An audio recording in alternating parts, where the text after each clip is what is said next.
Guys back to my YouTube channel. আজ চলে নতুন একটা ভিডিও নিয়ে। আগের ভিডিওটা হচ্ছে গাইজ বাজিকার পাখির বাচ্চা হলে আমাদের কি করণীয়। চলুন ভিডিওটা শুরু করা যাক। নাম্বার 1, খাবারের অভাব।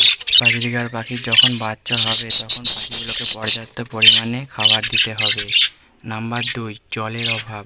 পাখিগুলো যখন বাচ্চা থাকবে তখন পাখিগুলোকে পর্যাপ্ত পরিমাণে জল দিতে হবে, তখন পাখির শরীরে প্রচুর পরিমাণে জল টানে। নাম্বার 3, খাঁচার স্থান পরিবর্তন।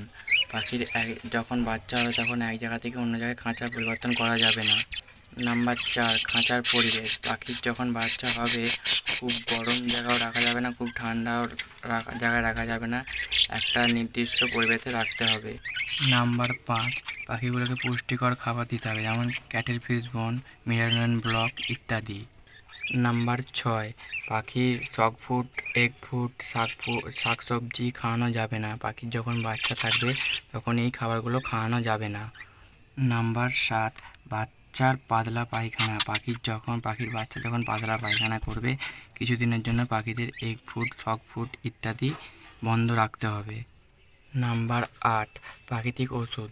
প্রাকৃতিক ওষুধ বলতে বাচ্চার বয়স 10-11 দিন পর করে একদিন করে পাখিগুলোকে তুলসী পাতা দিতে পারেন।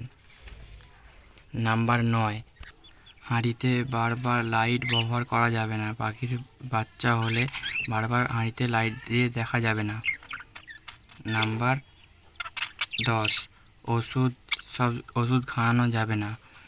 প্রাকৃতিক বাচ্চার বয়স 20 থেকে 25 দিন না হলে এ পর্যন্ত কোনো ওষুধ খাওয়ানো যাবে না। এই প্রাকৃতিক ওষুধ তুলসী পাতা, নিম পাতা ইত্যাদি ব্যবহার করতে পারেন।